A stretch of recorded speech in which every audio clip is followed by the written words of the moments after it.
So things have really been accelerating with the Cybertruck, with spottings of it in camouflage and spottings of other Cybertrucks being transported across the country. I'm actually having a little trouble keeping up with all of these new Cybertruck updates we've been getting. So I figured it could be fun to do an update and kind of bring everything together and see what we've learned about the Cybertruck over the past week or so, because it's been a lot. And I wouldn't be surprised if by the time I upload this video, there's more news and more new things, or if I've left something out. So make sure you leave that down in the comments if there's anything that I left out you found super exciting about the Cybertruck that we've learned recently. So let's just get right into it with some of the latest stuff. At the Petersen Automotive Cars and Coffee, Franz himself actually brought a Cybertruck to the event. Now, it's one of the later builds, but it's probably not the latest build. We can assume that the latest builds of the Cybertruck that are probably final were covered in camouflage and seen driving around California. There were multiple of them. But this Cybertruck that Franz was driving, he brought it up close and personal, so people could literally touch the Cybertruck. They were getting pictures up close on everything. They were seeing the interior. So let's check out some of that, because there was a ton of awesome footage and pictures from that event. We've now finally seen the opening under the bed. So in the back of the bed, you can open it up and you have some additional storage there. It's kind of like the trunk in the bed of the Cybertruck.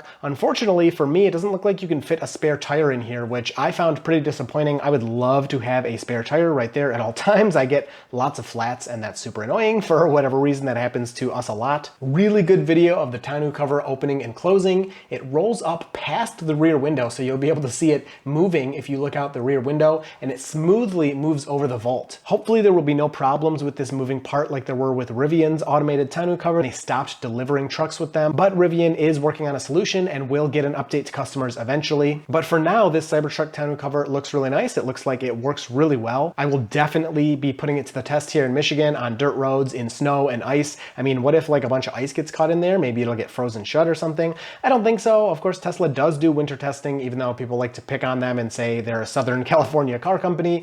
They do testing in Alaska, they do testing in New Zealand, and that's actually the next thing we got to see, which was super exciting. These pictures out of New Zealand show the Frunk open. Now, we've seen this kind of crappily before, but now we get a really good picture of the Frunk, and I am so thankful that the front bumper actually moves up with the Frunk. This is just like on the F-150 Lightning. What a great Frunk design. It is so smart. In my Teslas, because the Frunks are not automated, I barely ever use them. In our Model 3, I got an automated Frunk from Hanshow, and I used that the whole time I had the car. It made me use the Frunk a lot more. In our X, we used it on the road trip, and in my Model Y, I pretty much never used the Frunk, because one, it's not automatic. You can't open it from the app and close it from the app. But number two, the bumper is kind of in a weird spot. The Model Y isn't all that tall, but for something like a Cybertruck that's really tall, you want easy access to that Frunk so you can add or remove heavy items easily. Hopefully, we haven't seen it up close yet. There will also be some power outlets in the Frunk. That would be great. None of Tesla's vehicles currently come with power outlets, which I find pretty nutty. I would love to be able to just plug in any old thing into my Tesla. Obviously, the car can handle that, but for now, Tesla doesn't have that as a stock option. Let's roll to the back of the Cybertruck and look again in the bed. Now, this is where I'm gonna say it's of course not final production. Maybe things will change, but there was at least one area where it looked like an outlet will be placed. Maybe there was nothing there at the time, but it's a prototype, so who cares about those details? You can easily add that in 5 minutes. But it looks like there will be at least a 120 volt outlet. We're hoping for some more power for a 240 volt outlet. I would love that for backup, for powering the home. But for now, all we see is a spot where maybe a single 120 volt outlet would go. Hopefully there will be more of those in the bed in the final production, or maybe there's a bunch of them in the Frunk. That would be fine as well. So also with the tailgate, there were some patents released recently that make it look like the tailgate may be powered, so you can open it and close it from your app,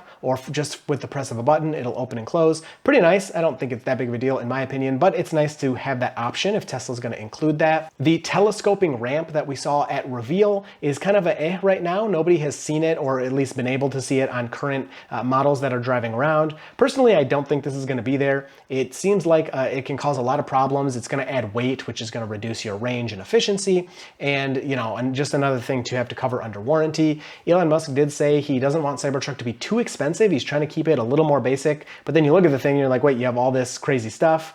Speaking of that, We have seen four-wheel steering. We've seen this before, but there was another video recently released, I think, from this same event. And you can see the rear wheels are turning as the car turns, which is awesome for turning radius with such a big vehicle. It'll make it a lot easier to turn and maneuver in smaller spaces. So I am actually really appreciative of that feature, and I'm excited to see it. It'll probably go along really well with the air suspension. Now, another part on the tailgate is the backup camera. Now, personally, this looks a little lame to me because the backup camera is on the top of the tailgate. Kind of seems like a nice positioning for view-wise, but if the tailgate is down, you're not gonna have a backup camera? Is there gonna be another backup camera somewhere? Is there a way it can move in a certain direction, or maybe the viewing angle is wide enough that it can still kind of see something while the tailgate's down?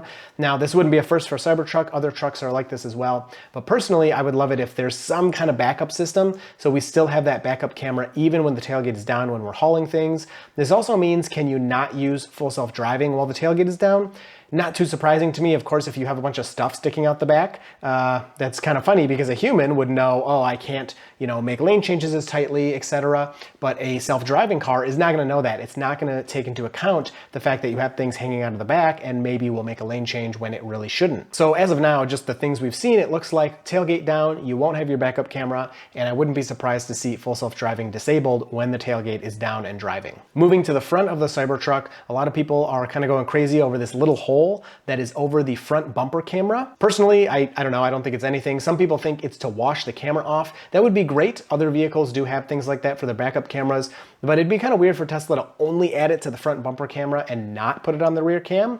I also wouldn't complain if they did add this washing feature to the front camera. That would be great. It's probably going to be a pretty important camera. But overall, just speculation, something that I thought I'd point out that other people were noticing. Speaking of the front camera, it's looking, according to Tesla Scope, like other vehicles in Tesla's lineup, including the Highland Model 3 refresh, are also going to be getting this bumper camera. I've thought the same thing as well after the ultrasonic sensors were removed. Tesla has a blind spot, a total blind spot for just a couple of feet in front of the car, and I believe that needs to be addressed. This will be just another part of Tesla's Hardware 4 upgrade that still has some mystery behind it, and we'll have to see how that develops over time. Now let's talk about the interior on this Cybertruck that Franz brought for everybody to see. It looks like there is a ton of space in there. The front windshield, you could probably compare it to how the Model X feels and looks. It goes all the way up to the top and it's completely clear. And I can tell you from firsthand experience in the Model X, that sweeping windshield that goes over top of you is awesome. The seats also look like they could be ventilated. I will point out in the S and X, the rear seats look the same, but they're not ventilated,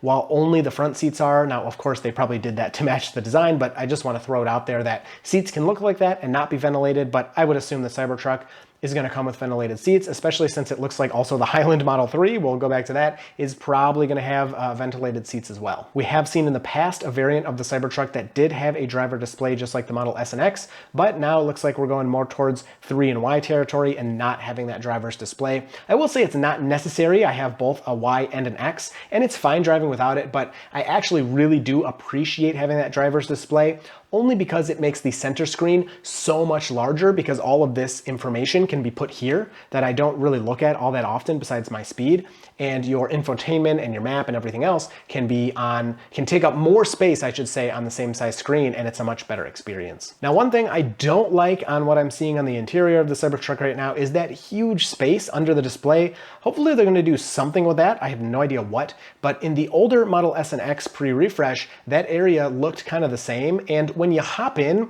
it actually feels really nice. You're like, wow, it's so roomy in here, there's so much space, but you quickly realize it's like, oh, this is like, I'm missing, some storage, I don't have anything here, and it's just something, it's just a void where something useful could be put there, more storage, something else that could be there, and there's just nothing. So, I don't know. Of course, they could, again, easily add something there by the time production comes, but for now, I'm hoping that's not what it looks like in the final product, or they'll have some accessories that they'll sell that you could slot into place there, whatever you need. So of course, everything we're talking about is a prototype. Things can change, but I think we're kind of getting into the home stretch here. Tesla is aiming to start deliveries by the end of this quarter. We're in the third quarter, and this is when Tesla aims to have deliveries. I'm confident they're still going to hit that goal. Of course, things could change. Employees will be taking delivery first, but who knows how quickly deliveries will start to go to customers. We really need to see those camo Cybertrucks up close. I think those are the final variant. I don't think much is going to be changing on those.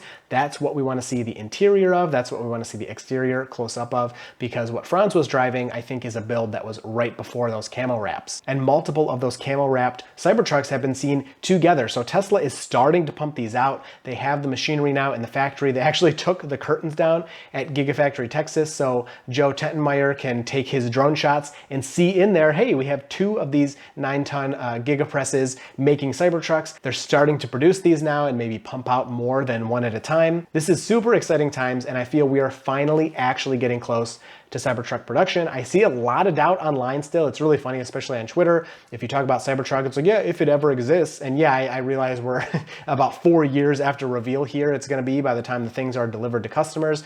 But does it matter? I mean, it's kind of annoying to have to wait this long, even though it's kind of fun for us to speculate and stuff. But it's coming. Cybertruck will be here whether you want it to or not. Even if it takes another year or 2 years, the roads are gonna start filling up with these and you're gonna see a lot of them. So people are gonna have to start thinking of ways to customize them so they look a little unique. Otherwise, you're just gonna have all of these triangles driving around all over the place that look exactly the same.